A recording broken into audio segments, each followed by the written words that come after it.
अगले कॉलर से बातचीत कर लेते हैं। हमारे साथ पंकज हैं आगरा से। पंकज, गुड आफ्टरनून, क्वेश्चन पूछिए अपना। महिंद्रा सीआई के 50 शेयर्स हैं 95 पे, 2 साल पहले करीब लिए थे जी।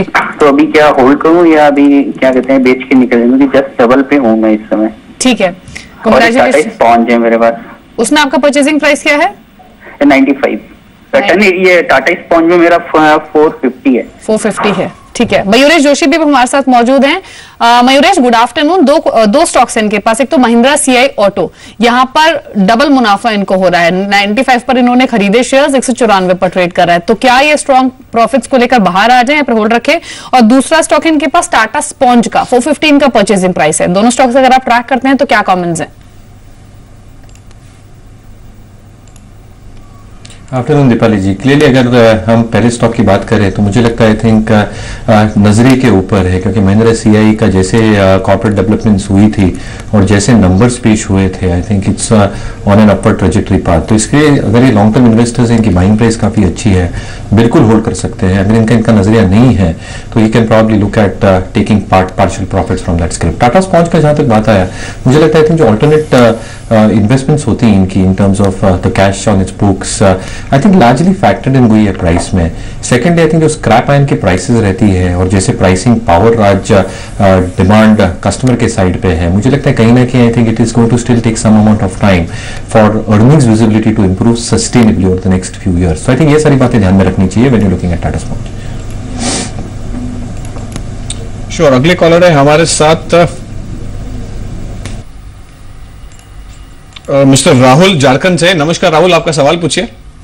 हेलो सर, मेरे पास क्रॉम्पटन ग्रीव का शेयर था 135 के भाव पे और अभी प्राइस गिर गया है तो हमने 47 के भाव पे और 200 शेयर खरीदा है, तो 300 शेयर है। अराउंड मेरे को 8,000 रुपए का लॉस है। जी बिल्कुल, आपको इनफैक्ट बता दें कि लार्जली क्रॉम्पटन ग्रीव्स का जो शेयर प्लंज हुआ है दैट इज पोस्ट डीमर्जर हुआ है और उसके बाद में जो कंज्यूमर प्रोडक्ट बिजनेस है उसका, और लार्जली आपको एक फंडामेंटल व्यू भी दिला देंगे मयूरेश से। मयूरेश, योर क्विक रिएक्शन, जो यहाँ पे जो इन्वेस्टर है उन्होंने क्रॉम्पटन ग्रीव्स के शेयर्स खरीदे 130 odd levels and post spin off he said that 37 is a purchase price. आपकी क्या राय है as far as Crompton Greaves is concerned and the demerged entity as well? Clearly अगर हम देखें जो कंज्यूमर ड्यूरेबल बिजनेस है काफी अच्छा कर रहा है, तो जैसे इनका प्लान था, I think this is the plan in the right direction, क्योंकि कंज्यूमर बिजनेस को आई थिंक हाइप करने के बाद मेरे हिसाब से आई थिंक जो सिनर्जीज इंडिविजुअली या वर्टिकल को मिलेगी that can be huge. Individually अगर हम देखें जो उनका जो टी&डी बिजनेस था which was the industrial in the power business, after the sale that is expected to go through the next few quarters, मुझे लगता है FY17 में बैलेंस शीट काफी लीनर लगेगी, ऑलमोस्ट डेट फ्री हो जाएगी। अगर ये सिस्टम्स कारोबार भी अपना बेचते हैं at reasonable price, I think that is going to be value incrementally positive. Secondly, I think जो business बचता है, I think that is a business which is doing quite well on the EBITDA front. यानी जो भी domestic business बचता है और जितना भी overseas कारोबार बचता है, that is going to be value accretive going forward. राय में अगर 2 से 3 साल का व्यू बना के रखते हैं तो ये स्क्रिप्ट में बने रहना चाहिए, it's not a problem at all. चलिए, इसके अलावा अगले कॉलर हमारे साथ राम सिंह है जयपुर से। सिंह साहब नमस्कार, क्वेश्चन पूछिए अपना। नमस्कार, मैं 300 शेयर है मेरे पास लिबर्टी के। ओके। 205 के ऊपर। ठीक है, अभी आप बने रह सकते हैं? हाँ, मैं साल भर रह सकता हूँ मैडम। और एक डीसीबी बैंक पे भी सवाल है मेरा। जी जी। डीसीबी बैंक मेरा 90 रुपए पे लिया हुआ है, तो मैं एवरेज कर सकता हूँ क्या अभी यहाँ? ठीक है अनुज, 2 स्टॉक्स हैं इनके पास। एक तो लिबर्टी शूज जहां पर इनका परचेजिंग प्राइस 205 रुपए का है, 145 पर ट्रेड कर रहा है, नुकसान हो रहा है इनको। और दूसरा इसके अलावा इनके पास डीसीबी बैंक के भी शेयर्स है 90 के प्राइस पर। वहां ये जानना चाहते हैं कि एवरेज अपॉर्चुनिटी देख रहे हैं, दोनों स्टॉक्स में नुकसान है, क्या सलाह आप रिकमेंड करेंगे? जी, लिबर्टी शूज में हमने एक तरफा बिकवाली का दबाव देखा है। तकरीबन 2 साल हो चुके हैं, बिकवाली का प्रेशर आ रहा है लगातार। 200-300 रुपए के हाइज बने थे, वहां से लगातार वन साइड सेल ऑफ देखने को मिली है। अभी 127-130 की जो रेंज है वो काफी इंपॉर्टेंट सपोर्ट बनता है और ये सपोर्ट अभी हाल फिलहाल में टेस्ट भी किए गए हैं, जहां से एक बाउंस देखने को मिला है। अपसाइड की अभी भी 170-175 की जो रेंज है वो काफी इंपॉर्टेंट रेजिस्टेंस है। मेरे ख्याल से मीडियम टर्म में वो लेवल क्रॉस होते हुए नजर नहीं आते। अपसाइड में 170 के आसपास इस शेयर से एग्जिट करने की सलाह दूंगा। और दूसरा, जैसे उन्होंने दूसरे किस शेयर की बात की थी उन्होंने? DCB bank. जी, डीसीबी में अगर आप देखेंगे तो जरूर से एक तरफा बिकवाली के दबाव के बाद तकरीबन यहीं पर 72 रुपए 70 रुपए की रेंज में हम एक अच्छा सपोर्ट देख रहे हैं। अभी भी जब तक ऊपर में हम 86 87 के ऊपर के ब्रेकआउट नहीं देखते हैं, तब तक कोई नया ट्रेंडिंग मूव चालू होना बड़ा मुश्किल दिखता है। लेकिन ये एक ऐसे लेवल है जहां पर मैं इन्हें एवरेज करने की सलाह दूंगा, क्योंकि हायर लेवल की बाइंग है, यहां पर एवरेज किया जा सकता है। ऊपर में तकरीबन अगर देखा जाए तो 85 रुपए के आसपास वहां पर थोड़ी सी प्रॉफिट बुकिंग की जा सकती है, जो भी बाइंग इन लेवल्स के आसपास की जाए। नीचे में डाउन साइड में 70 रुपए के स्टॉप लॉसेस मेंटेन करना काफी इंपॉर्टेंट होगा। जी, चलिए, राय आपको दी गई है दोनों ही स्टॉक्स पर। एक छोटे से ब्रेक का यहाँ पर वक्त हो गया है। जब वापस लौटेंगे कुछ और कॉलर से हम बातचीत करेंगे। तरीके एक बार फिर से आपको बता देते हैं, मिड कैप हमारा कीवर्ड है। मिड कैप लिखिए, अपना सवाल आप मेंशन कीजिए, उसको भेज दीजिए 57575 पर। फोन लाइन के जरिए भी इस शो का हिस्सा बन सकते हैं। टोल फ्री नंबर है 180018035545। दूसरा नंबर है 012042382337। व्हाट्सएप पर भी अपनी क्वेरीज भेज सकते हैं। अपना नाम लिखिए, शेयर का नाम लिखिए, डिटेल्स मेंशन कीजिए, व्हाट्सएप कीजिए 784002 4x0 पर। एक छोटे से ब्रेक के लिए यहाँ पर रुक रहे हैं, वापस लौटेंगे, आपकी क्वेरीज को तो शामिल करेंगे ही, और अब से कुछ ही देर बाद यानी ठीक 1:30 बजे होगा हमारा खास शो बचना जरूरी है। कौन से वो स्टॉक्स हैं जिनसे डरना और बचना जरूरी है, वो हम आपको बताएंगे ठीक 1:30 बजे हमारा खास शो। लौटते हैं एक छोटे से ब्रेक के बाद।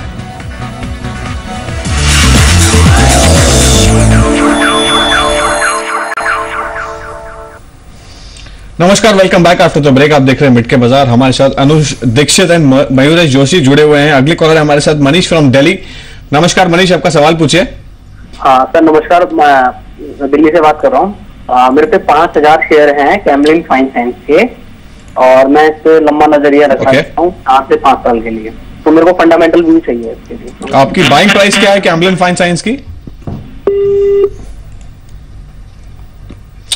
Sure. In fact, Mayuresh, very quickly, Camlin Fine Science, a niche company into a food antioxidant business.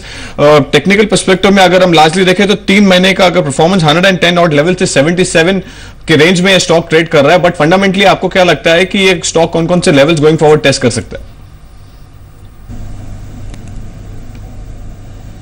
नहीं, मुमकिन है, क्योंकि आई थिंक जैसे नंबर्स आए थे थोड़ा सॉफ्टनेस कंटिन्यू रह सकता है कंपनी के फाइनेंशियल्स में। लेकिन अगर ये लंबा नजरिया रखते हैं and weather he is pointing out कि 4 से 5 साल का नजरिया है, तो मुझे लगता है this stock can be held on. जैसे बिजनेस मॉडल है इनका, जैसे एक ट्रेजेक्टरी में कंपनी ग्रो हो रही है, मुझे लगता है I think investor if he has the time horizon बिल्कुल होल्ड कर सकते हैं। जी, अगले कॉलर है हमारे साथ विनोद लुधियाना से। विनोद नमस्कार, क्वेश्चन पूछिए अपना। नमस्कार मैम, मेरे पास टाटा पावर के शॉर्ट ले रहे हैं। परचेजिंग प्राइस क्या है आपका टाटा पावर में? 59। ठीक है, और आपको मैं ये जुलाई तक होल्ड कर सकता हूँ। ठीक है। अनुज, क्या करना चाहिए टाटा पावर में? बहुत सारे इन्वेस्टर्स हैं जो हायर लेवल्स पर इसको या फिर पावर स्पेस के कुछ और स्टॉक्स को होल्ड करते हैं, लेकिन उन्होंने एंट्री ली है लोअर लेवल से, 59 के आसपास से खरीद है। अभी जो 2-2.5 रुपए का मुनाफा इनको मिल रहा है, ये लेकर बाहर आ जाए या फिर होल्ड रखें? शॉर्ट टर्म में थोड़ी और अपसाइड देखने को मिल सकती है, तकरीबन 65 रुपए तक की, जो काफी इंपॉर्टेंट रेजिस्टेंसेज रहेंगे। जब तक वो क्रॉस नहीं होते तब तक किसी मीडियम टर्म अप ट्रेंड की शुरुआत हो जाएगी, ऐसा कहना मुश्किल रहेगा। लोअर लेवल्स पर देखें तो तकरीबन 55 से 57 रुपए की जो रेंज है वो काफी इंपॉर्टेंट सपोर्ट है। 55 रुपए के स्टॉप लॉसेज मेंटेन किए जा सकते हैं। अपसाइड में इनिशियल टारगेट तकरीबन 65 के मिलेंगे, और जहां तक निवेशक बोले कि उनका 2 से 3 महीने का नजरिया है, तो इनिशियल टारगेट में 65 के देना चाहूंगा। उनके ब्रेकआउट के बाद जो अपसाइड एक्सटेंड हो सकती है, it can be up to around 73-75 की रेंज तक। तो मीडियम टर्म में वो टारगेट लेके अभी भी होल्ड कर सकते हैं, और नीचे में अगर देखें तो 55 रुपए के स्टॉप लॉसेस मेंटेन करें। Hold on to Tata power with stop loss of 55, ऐसा अनुज की राय है। अगले कॉलर mister Rajesh again from Delhi. नमस्कार राजेश, आपका सवाल पूछिए। तो से सर्जरी के इसमें क्या करना चाहिए रुपए के रेट पर है? आपका परचेस प्राइस क्या है? 235 sir. All right, okay. So Mayuresh, very quickly, 235 odd levels level का उनका परचेस प्राइस है। 231 is the current market price. Fundamentally कितना स्ट्रेंथ है स्टॉक में, और आपकी क्या सजेशन है इनके लिए? जैसे बिजनेस वापस से मोल्ड हो रहा है, मुझे लगता है I think the scope is quite tremendous, और जितना अंडर पेनिट्रेटेड मार्केट है मेरे हिसाब से I think there is every scope for business expansion happening if the company follows the right model. हालांकि आई थिंक मैं कंपनी को ट्रैक नहीं करता, लेकिन जितनी आई थिंक रिपोर्ट्स मैंने पढ़ी है, उनकी बैलेंस शीट पढ़ी है, आई थिंक एक sustainable growth can be achieved over the next 4 to 5 years। अगर जीएसटी आता है तो एक लेवल प्लेइंग फील्ड बनती है ऑर्गेनाइज्ड और अनऑर्गेनाइज्ड प्लेयर्स के बीच में, जिसमें organised players like laundry can benefit. इसलिए आई थिंक ये नजरिया लेके इनको आई थिंक एक लंबा नजरिया ही रखना चाहिए स्टॉक के ऊपर, क्योंकि शॉर्ट टर्म जायरेशन स्टॉक में बिल्कुल मुमकिन है जी।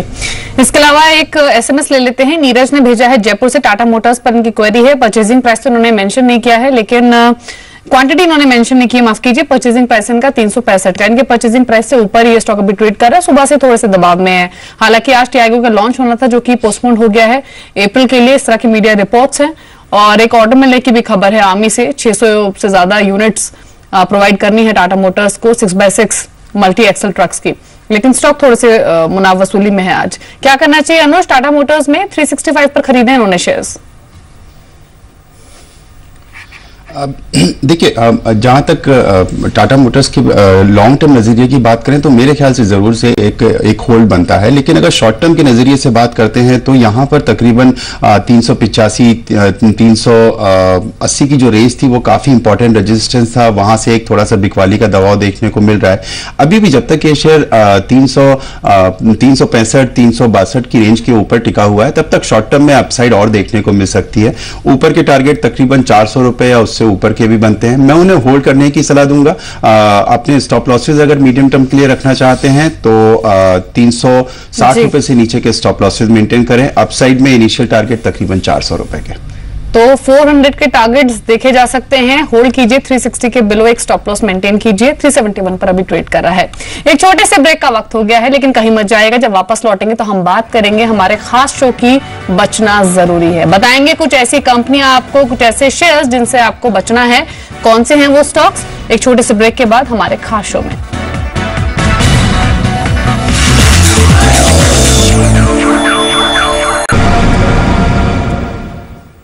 आप देख रहे हैं हमारा खास शो, बचना जरूरी है।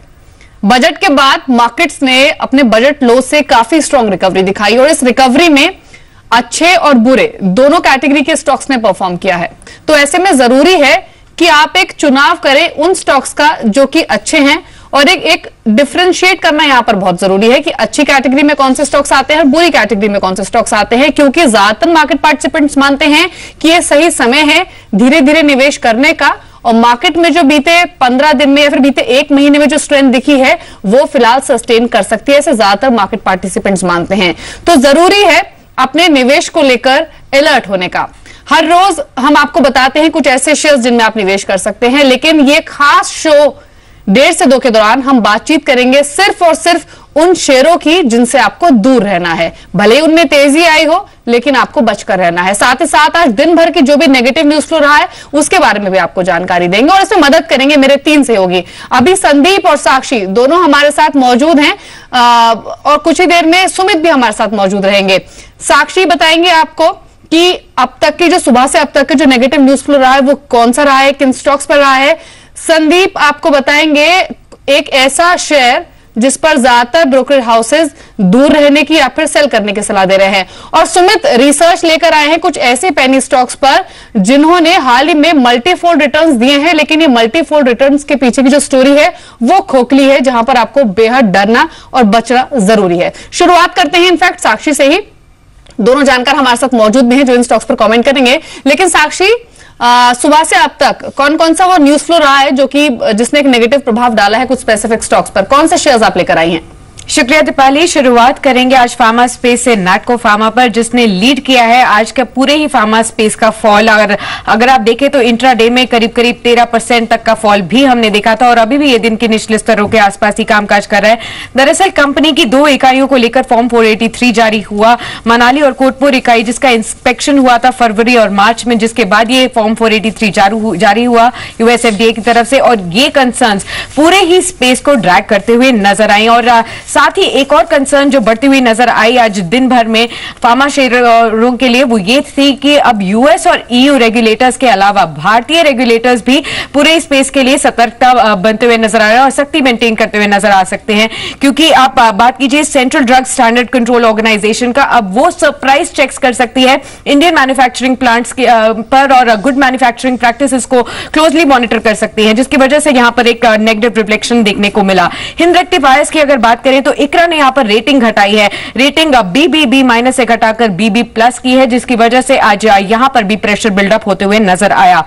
पोलारिस की अगर बात करें तो यहां पर वर्चूसा कॉर्प का जो ओपन ऑफर आया है वो आज बंद होगा, करीब करीब 85% तक ये इसको ऑलरेडी रिस्पांस मिलता हुआ नजर आया है, जो कि अच्छा रिस्पांस है। लेकिन अब एनालिस्ट का कंसर्न ये है कि ओपन ऑफर बंद होने के बाद यहां पर प्राइस पर एक दबाव देखने को मिल सकता है कंटिन्यूअसली। अगर आप पिछले 2-3 तिमाहियों के ऊपर रिजल्ट्स के ऊपर नजर डालें तो फाइनेंशियली परफॉर्मेंस पुअर रही है, करंट वैल्यूएशंस काफी एक्सपेंसिव लगते हैं एनालिस्ट को, और साथ ही उनका मानना है कि पिछले एक साल में ऑलरेडी 40% तक का मूव दिखा चुका है और अब यहां पर रिट्रेसमेंट के जो ट्रेसेस है वो नजर आ रहे हैं। पंजाब नेशनल बैंक की अगर बात करें तो यहां पर टियर 2 बॉन्ड की जो रेटिंग है वो केयर ने घटाकर AA+ की है, जिसकी वजह से यहां पर एक कंसर्न देखने को मिला है। साथ ही बैंक ऑफ बड़ौदा और देना बैंक पर भी यहां पर सिमिलर कंसर्न्स रेज करते हुए नजर आया है कि जिसकी वजह से इस पूरे स्पेस में एक नेगेटिव रिफ्लेक्शन है। साथ ही ज्वेलरी स्पेस से अगर बात करें TBZ की तो यहां पर ट्रेडर्स बॉडी और ऑल इंडिया बुलियन ज्वेलर्स और स्वर्णकर फेडरेशन का मानना है कि वो अपनी जो स्ट्राइक है जो 26 दिनों से लगातार चल रही है उसे विड्रॉ नहीं करेंगे ज्वेलर्स, जब तक कि सरकार का जो 1% एडिशनल एक्साइज ड्यूटी की वो रोल बैक नहीं कर ले। तो ये मांग है उनकी तरफ से, जिसकी वजह से TBZ पर भी आज दबाव देखने को मिल रहा है। जी बहुत बहुत धन्यवाद साक्षी। इनफैक्ट साक्षी ने आज 5 स्टॉक्स का नाम मेंशन किया।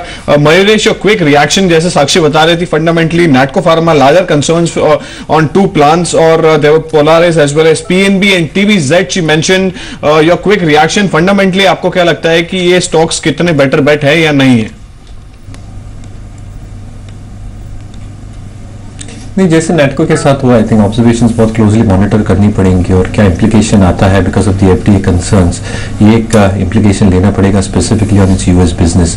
कहीं ना कहीं ये स्टॉक हिला नहीं था और करेक्ट नहीं हुआ था बहुत ज्यादा, तो जो आप रिएक्शन देख रहे हैं problem money is being taken of the table. जहां तक TBZ का सवाल है, मुझे लगता है जो एक्साइज ड्यूटी की वजह से स्ट्राइक चल रही है along with the mandatory pan disclosures about 2 lakhs of jewellery purchase, कहीं ना कहीं आई थिंक अनऑर्गेनाइज सेक्टर जो है, आई थिंक ऑर्गेनाइज सेक्टर पे आई थिंक भारी पड़ सकता है। और कहीं ना कहीं मुझे लगता है कि जैसे नंबर्स आ रहे हैं specifically from this space itself, I think it's not an encouraging trend.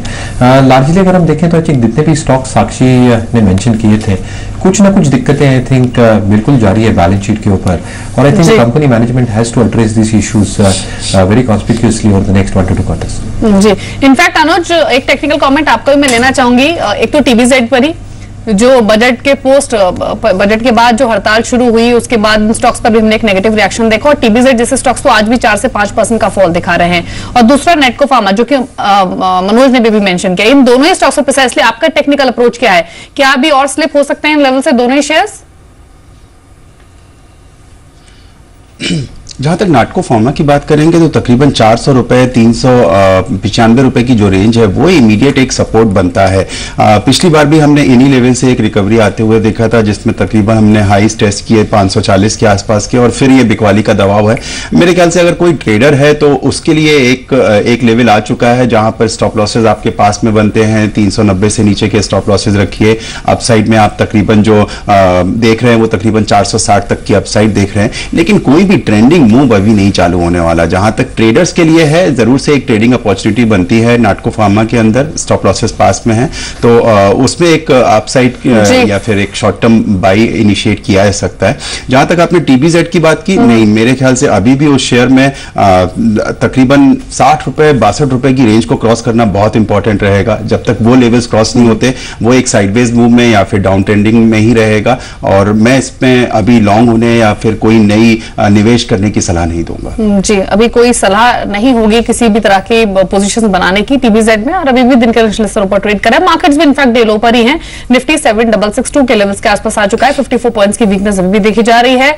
जो स्टॉक्स चले थे हाल ही में वहां पर प्रॉफिट बुकिंग आई है। नेटको फार्मा का तो अभी जिक्र किया साक्षी ने, लेकिन इसके अलावा अगर आप देखें एबीजी शिपयार्ड को 8% नीचे आ चुका है। जो मेटल स्टॉक्स में प्रॉफिट बुकिंग दिख रही थी वो और सीवियर हुई है। वेदांता अब करीब करीब 7% नीचे ट्रेड कर रहा है दिन के निचले स्तरों पर। हिंडाल्को में 6% का फॉल है। डीएलएफ जैसे स्टॉक्स ने परफॉर्म किया था हाल ही में, अभी डीएलएफ में भी 5.5 से 6% की वीकनेस देखी जा रही है। कुछ शेयर्स है जो कि दिन के निचले स्तरों पर अभी ट्रेड कर रहे हैं, लेकिन बचना जरूरी है। मैं अब बात करेंगे एक ऐसी कंपनी की जिस पर ज्यादातर ब्रोकरेज हाउसेज ने दूर रहने की सलाह दी है या फिर सेल की रेटिंग दी है। कौन सा वो शेयर है ये जान लेते हैं संदीप से। बताइए संदीप। शुक्रिया दीपाली। आज के लिए जो शेयर चुना गया वो है अबान ऑफशोर का, जहां पे ज्यादातर जो ब्रोकिंग हाउसेस हैं वो बिकवाली करने की राय दे रहे हैं। दरअसल अगर आप इस कंपनी की बैलेंस शीट की बात करें, फाइनेंशियल्स की बात करें, तो उसमें सीवियर स्ट्रेस आपको नजर आएगा। करीब 14,000 करोड़ रुपए के आसपास का कंसोल डेट है इस कंपनी की बुक्स पे, और एक साल में अगर आप देखिए तो डेट में अच्छा खासा इजाफा देखने को मिला है। करीब 2,000 करोड़ रुपए से इस कंपनी का जो डेट है उसमें बढ़त देखने को मिली है। प्रोमोटर के पास अगर आप देखिए 47% के आसपास की हिस्सेदारी, जिसमें से 21% हिस्सेदारी अगर आप देखिए तो गिरवी है, वो साफ तौर पर दर्शाता है कि किस तरह से प्रोमोटर्स की हालत भी काफी खराब है। इनफैक्ट अगर आप Q3 के नंबर्स देखें तो उसमें वीकनेस साफ तौर पे देखने को मिलेगी। साल दर साल ये कंपनी मुनाफे से घाटे में आई है। एक तो रेवेन्यू पर रिग पर डे के हिसाब से अगर आप देखें तो करीब 26% के आसपास की गिरावट वहां देखने को मिली थी, जिसका इंपैक्ट ओवरऑल रेवेन्यूज पे देखने को मिला था। अन्य आय में कमी देखने को मिली और डेप्रिसिएशन पर खर्च लगातार इस कंपनी का बढ़ता जा रहा है, जिसकी वजह से Q3 के नंबर्स में अगर आप देखें तो मुनाफे से ये कंपनी घाटे में आई थी। इसके अलावा जिस तरह से कच्चे तेल की कीमतों में गिरावट आ रही है उसका इंपैक्ट कहीं ना कहीं इनके जो यूटिलाइजेशन रिग्स यूटिलाइजेशन है उसमें साफ तौर पर देखने को मिल रहा है, और एनालिस्ट इस चीज को लेकर काफी ज्यादा चिंतित है। करीब 8 ऐसे रिग्स हैं जो कि अंडर मार्केटिंग यानी जिनमें कामकाज नहीं देखने को मिल रहा है, और 2 ऐसे रिग्स हैं जिनमें शॉर्ट टर्म में अगर आप देखें तो फिर से रिन्यूएबल के लिए वो जाने वाले हैं। 3 ऐसे रिग्स हैं जो कि हाल ही में जिनका रिन्यूअल हुआ था, और उनमें अगर आप देखें जो पहले के प्राइजेस थे, जो रिग रेट्स थे, उसके मुकाबले भारी डिस्काउंट पे वो जो कॉन्ट्रैक्ट्स हैं दोबारा से रिन्यू हुए हैं, जिसको लेकर भी एनालिस्ट काफी ज्यादा चिंतित है। यही कारण है कि ब्रोकर्स इस काउंटर पे जिस तरह से क्रूड में गिरावट आ रही है, यूटिलाइजेशन लेवल्स लगातार गिर रहे हैं, और आगे चलते हुए डेट को सर्विस करने में इस कंपनी में दिक्कतें आ सकती हैं। एनालिस्ट काफी ज्यादा चिंतित है, जिसकी वजह से वो इस काउंटर में बिकवाली करने की राय दे रहे हैं। ना केवल एनालिस्ट, ब्रोकिंग हाउसेस, बल्कि जो रेटिंग एजेंसीज हैं उन्होंने भी दरअसल इस कंपनी से अपनी जो रेटिंग है उसको यहां पे कम करना शुरू कर दिया है। केयर ने आज ही इनफैक्ट इसकी जो बैंक फैसिलिटीज हैं उसकी रेटिंग घटाई है। BB- से जो रेटिंग घटाकर डी कर दी गई है, और डी का मतलब यानी कि डिफॉल्ट रेटिंग इस कंपनी के लिए दे दी गई है। तो इसका मतलब साफ है कि ये कंपनी अपने जो डेट है उसको सर्विस करने के लिए कहीं ना कहीं उससे काफी ज्यादा दिक्कतें आ रही है, और आने वाला समय भी काफी चैलेंजिंग देखने को मिल सकता है। अगर आप आईसीआईसीआई डायरेक्ट की बात करें, पहले वो होल्ड की रेटिंग इस काउंटर पर रख रहे थे नवंबर तक, अब 3 फरवरी को एक जो रिपोर्ट जारी की गई उसमें उन्होंने सेल की रेटिंग दी है। 223 रुपए के आसपास के टारगेट वो पहले इस काउंटर के लिए सुझा रहे थे, अब उनका मानना है कि 145 तक की जो डाउन साइड इस काउंटर में खुलती नजर आ सकती है, क्योंकि उन्होंने FY 16 और 17 के जो ईपीएस एस्टिमेट्स हैं उनमें एक स्टीप करेक्शन किया है। पहले 73 रुपए के आसपास का 16 का अनुमान था उनका ईपीएस का, अब उसे घटाकर 10 रुपए के भी नीचे कर दिया गया है। FY 17 की जहां तक बात है 86 रुपए के आसपास का पहले उनका ईपीएस अनुमान था, उसे अब घटाकर 26 रुपए के आसपास कर दिया गया है। तो कहीं ना कहीं सीवियर डाउनग्रेड्स इस कंपनी के ईपीएस के अनुमान में देखने को मिल रहे हैं, और अगर क्रूड के प्राइसेस इन्हीं लेवल पर सस्टेन करते हैं तो इनके जो रिग रेट्स हैं उनमें शायद आने वाले समय में और गिरावट देखने को मिलेगी, जिसकी वजह से इंटरेस्ट सर्विस करने में या तो फिर जो डेट सर्विस करने में इस कंपनी को काफी ज्यादा दिक्कतें आएंगी, जिसकी वजह से इस कंपनी की जो फाइनेंशियल पोजीशनिंग है उसमें और भी ज्यादा डेंट देखने को मिल सकता है। और रेटिंग एजेंसीज साफ तौर पर यही इशारा कर रही है कि ये कंपनी डिफॉल्ट होने की कगार पे है, और ब्रोकिंग हाउसेस सेल करने की राय दे रहे हैं। 145 तक की डाउन साइड इस काउंटर में देखने को मिल सकती है। तो अबान ऑफशोर ट्रेड कर रहा है 180.25, 4 रुपीज लोअर यहां पर। बट मयूरेश वेरी क्विकली, जैसे संदीप बता रहे थे कि larger concerns from debt serve करने के लिए 14,000 और करोड़ का डेट है, in fact mounting debt as well, 41% pledge shares है, loss in Q3। Going forward आपको क्या लगता है कि is the larger concerns from falling crude prices is the reason, और you have a different comment to offer? नहीं, बिल्कुल जैसे संदीप ने कहा, आई थिंक उन्होंने सब कुछ एनकैप्सुलेट कर लिया है। जैसे क्रूड प्राइसेस गिरे हैं, और अगर हम एक रेंज की बात करें तो मुझे लगता है जो डिस्काउंटिंग उनके रिस्क की होगी आई थिंक काफी सब्सटेंशियल रेट्स पे होंगी। दूसरी बात, जैसे लेवरेज या डेट है बैलेंस शीट के ऊपर, अगर आप इनकी कैश फ्लो स्टेटमेंट देखते हैं तो बिल्कुल इंकरेजिंग साइन नहीं है, क्योंकि जिस कंपनी के ऑपरेटिंग कैश फ्लो स्ट्रॉन्ग होते हैं वो कंपनी आई थिंक जो रिटर्न रेशियो जनरेट कर पाती है, रिटर्न ऑन इक्विटी हो या return on capital employed, is far greater. I think जो सिनर्जीज होंगी ऑपरेटिंग लेवरेज के हिसाब से ये कंपनी मुझे तो नहीं दिखती, at least for the next 3 to 4 quarters, and unless there is substantial improvement on both counts, reutilization and rates, मुझे नहीं लगता, I think operating cash flows will improve as well। जी बिल्कुल। वैसे भी बीते 2-3 सालों की प्रोसेसली परफॉर्मेंस देखेंगे अबान ऑफशोर की तो किसी रोलर कोस्टर राइड से कम नहीं रही है। 2014 के जो पहले 6 मंथ्स थे वो काफी स्ट्रांग रहे थे, 900 950 के इसने अपने हाईस को टच किया और तब से कंसिस्टेंटली डाउन ट्रेंड में है और अभी अपने 150 रुपए के आसपास के इसने 52 वीक नहीं अपने लाइफ टाइम लोज भी इसने टच किए थे फेब मंथ में, वहां से थोड़ा सा रिकवर जरूर हुआ है लेकिन अभी भी काफी वीक है। अनुज, संक्षेप में एबन ऑफशोर आपके टेक्निकल कमेंट्स क्या हैं? कहीं ना कहीं फंडामेंटली जो व्यू है उससे टेक्निकल मिलता जुलता नजर आता है। अगर देखा जाए तो तकरीबन 2009-2011 जितने भी लोस थे सबको तोड़ के ये शेयर लगातार नीचे डाउन ट्रेंडिंग मार्केट में है। तो मेरी यहाँ पर इस काउंटर से अभी भी किसी निवेशक को दूर रहने की सलाह रहेगी। 180-185 के जो रेंज है वो अगर यहाँ से और टूटती है तो मेरे ख्याल से 140-145 की जो रेंज लोग फंडामेंटली बात कर रहे हैं, मेरे ख्याल से वो रेंज इज पॉसिबल। जी, चलिए इसी के साथ एक छोटे से ब्रेक के लिए यहाँ पर हम रुक रहे हैं। साक्षी और संदीप, आप दोनों का शुक्रिया। कहीं मत जाइए क्योंकि जब हम वापस लौटेंगे तो बात करेंगे सुमित से और ये जानेंगे कि कौन सा वो पेनी स्टॉक है या फिर कौन से वो पेनी शेयर्स हैं जिन्होंने बिना किसी स्टोरी के एक अच्छा रनअप दिखाया है, जहां आपको कॉशियस रहना है, दूर रहना है। जानेंगे सुमित से एक छोटे से ब्रेक के बाद। इनफैक्ट मयूरेश, आपका भी शुक्रिया शो में शामिल होने के लिए। अनुरुद्ध दीक्षित हमारे साथ बने रहेंगे, जल्द लौटते हैं।